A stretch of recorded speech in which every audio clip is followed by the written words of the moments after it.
Hey all, I'm James Roy, and this is the Noise Music Weekly, and let's talk music. All right, let's talk this week in music. Let's talk about some of the stuff that's happening, and then we'll look at some albums that are coming up that I think look pretty good. So, this week in news, Gap and Kanye West have officially ended their partnership. I didn't know they had a partnership, but I could imagine that with the Gap Kids branch of Gap, that I would not want to be super. I don't know. I guess Kanye has turned a new leaf, but previously I probably wouldn't have wanted to have been in a partnership. I remember that news breaking now, and that was like an interesting thing because of the way Yeezy is. It just seemed like a step down for Yeezy as a brand to like partner with Gap. There's so many things that didn't make sense about the partnership, but it now doesn't make sense anymore for them. I guess it says it was supposed to last 10 years and generate $1 billion in annual sales. I guess that obviously didn't happen. It was announced in 2020, and it's obviously not 2030. So I guess Gap and Kanye are officially done, or sorry, Gap and Ye are officially done. Newfound Glory guitarist Chad Gilbert, the cancer in my spine is gone. Just I'd have to look into the article a little more to know more about it. Let's see. It says has undergone surgery, so they removed the tumor, and so now the cancer's gone. It's just a matter of recovering. I can only assume some chemo to get rid of any trace amounts that are left. But hey, that's awesome that Newfound Glory's guitarist has made a recovery, kind of taken the right steps to get past this disease. Last up for news, Ice-T says local rappers don't wear jewelry because LA is just a dangerous place. I've never been to SoFi Stadium, but I know that it was built near Compton area, or not Compton. I can't remember. There's so many different areas of LA that are just not good. I anytime I'm in conversation with anyone out here and someone mentions, they go, oh, yeah, that part of LA not a good place. So I'm not surprised that Ice-T said this. I guess I kind of am. I don't know. It seems like it could take away from credibility. You just got to act tough, act like there's no place that you couldn't be. I don't know, but I feel for it. I certainly have at times been in LA and thought, wow, I think I should probably not bring any of my valuables out of my car, or maybe I should. I don't know. There's not really a good decision there, because either way, I guess it's better to leave them in the car. That way, you don't get hurt. I don't know. So there's one more important tidbit of music news. I recorded it and I was editing it. I'm actually literally right now about to post this week's episode, and I just saw the beef between Anthony Fantano, the Needle Drop, and Drake. So it's important to note that happened. Anthony made a great joke about it. You got to check out that video of his where he makes it out like Drake's asking him for a vegan cookie recipe. Peak comedy. And then he gets Drake to leak his own DMs. So Drake puts out the DMs that he sent him. And then on TikTok, saw the video. This is how I found out about it. Literally, Fantano dogs him about it. And it's just the wildest and quickest beef that I've ever seen in my life. And Fantano won it very easily. Drake, I don't know, man. Should be ashamed after all that went down there. But that's all I've got for news. Let's look at the releases that are coming up. There's 3 albums on my radar, and they're coming out this Friday. When they come out, I'm going to give them a listen, and next week I'll probably give you some feelings for them if I don't do it during the week on my Album a Day series on TikTok and Instagram. A good plug for you to follow me on there if you would like to get more in-depth album reviews. And it looks like, here it is. Death Cab for Cutie is releasing Asphalt Meadows. And I love Death Cab for Cutie sound, so I'm pretty excited. I recently expanded from like I Will Follow You into the Dark into all of their other songs, and so I'm excited to see some new music from them. And Joe, fronted by Steve the Hare Harrington, aka Joe Keery, from Stranger Things, is releasing an album called Decide. And now that all that to say, fronted by is really just he is the band. I'm pretty sure. I think it's just his project. I don't think there's other people that play instruments, but like it's mostly just him.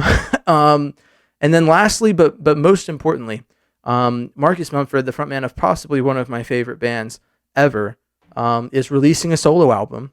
It's self-titled, Marcus Mumford, and that one's probably the one I'm the most excited about. Honestly, it's between that and the Joe album. Because while I like Death Cab for Cutie, Joe and Marcus Mumford are the ones I'm the most looking forward to. But that's it for music news and releases. So let's get into our next segment. All right, so I do a series on Instagram and TikTok called An Album a Day, and then on here I'll talk about the album of the week. And so since I only listen to 5 albums a week. So last week I did 7 because I had an extra couple to go through. But we're gonna look at the 5 albums I listened to. I'll tell you what I rated them at and vaguely how I feel about them, and then we'll designate the album of the week. It should be pretty self-explanatory based off of grade. First one up is My War by Black Flag. That one I rated at a 7. And I rated it a little higher than I really felt about it, mainly because I can appreciate what it is. It just really wasn't the style of music that I'm into. But there was songs on it that stood out to me, and I thought that it was good. So I wasn't I didn't hate it. So I gave it a 7. I to this day I kind of feel like I may have gone a little high for my own personal opinion, but I know that Black Flag is a good band in their genre. So I can stand by what I gave it. Next up is Hot Fuss by The Killers. I gave Hot Fuss a 9. There was some people that said I should have given it a 10. There was just a track or a track or two, or like parts of the album where I didn't feel like it earned the 10. If you understand what I mean. I stand by that the run of songs from Mr. Brightside all the way through to All These Things That I've Done is possibly one of the best runs of tracks on an album that I've ever heard in my life. So, yeah, I think on any given day, if I really thought about it, I could probably give the album a 10. But I mean, for now, I'm sticking with my 9. I feel comfortable with that rating. And then up next, I did Ziggy. Let's see. Okay, it's Ziggy Stardust, or sorry, The Rise and Fall of Ziggy Stardust and the Spiders from Mars by David Bowie. And I discovered one of my new favorite songs. I'll tell you, when people ask me what the greatest song of all time is, I always say Space Oddity by David Bowie. But one of my new favorite David Bowie songs is actually Starman. I did not know that before going into the album. The only song I knew from that album was Suffragette City. But I gave that one an 8. There was some points early on in the album where I wasn't sure that I was going to like it. And it redeemed itself towards the end. So that's just kind of how I felt about it. But overall, I mean, I love David Bowie. He's put out great music, and so it's hard for him to miss. I can't imagine he has an album that's rated less than an 8, honest. And then another album I covered this past week was Sgt. Pepper's Lonely Hearts Club Band. And to that one, I gave I want to say, I have to look at it real quick. Oh my gosh. I gave Sgt. Pepper's Lonely Hearts Club Band an 8. And I mean, I don't know. There was just a couple tracks towards the end of that album that I felt like detracted. I said in my review, I said that I thought that album was a perfect album, pretty much right up until Within and Without You, or whatever the name of the track is. That was when they lost me. Then I looked at Elvis Presley by Elvis Presley. I gave that one an 8 as well. I felt like just relative to Elvis Presley's work, his body of work, I feel like doesn't, it was early roots in influence. And some people commented on that post. They said what his early roots of stealing from the black artist. And I understand that. I understand that that some people feel that way about it. I wasn't alive back then. There's probably some people that can corroborate the story one way or another. But all I can do is assume that Elvis was raised in an environment where that was his upbringing. And that the only thing that separates Elvis from Big Mama Thornton and other artists that maybe didn't have the same, opportunities is the color of his skin. And so I don't think Elvis can be blamed for the color of his skin. But I don't have any sources that say that he credited those artists. But I can only imagine that he always made calls back to where he came from. If he didn't, then that's on him. But other than that, I can't blame him for being white and succeeding with music from artists that he grew up around. I can, however, blame him if he didn't give them proper credit or give them proper accolades as he was doing that. So that's kind of how I feel on that issue. But those are all the albums I listened to this week, and a lot of 8s. Honestly, I feel like I may have been a little too easy this week, but If I'm picking a favorite album out of all these albums, an album of the week, it's going to be Hot Fuss by The Killers. I could go with The Rise and Fall of Ziggy Stardust and the Spiders from Mars, but I'm going to go with Hot Fuss. So let's get into our next segment, the genre of the week.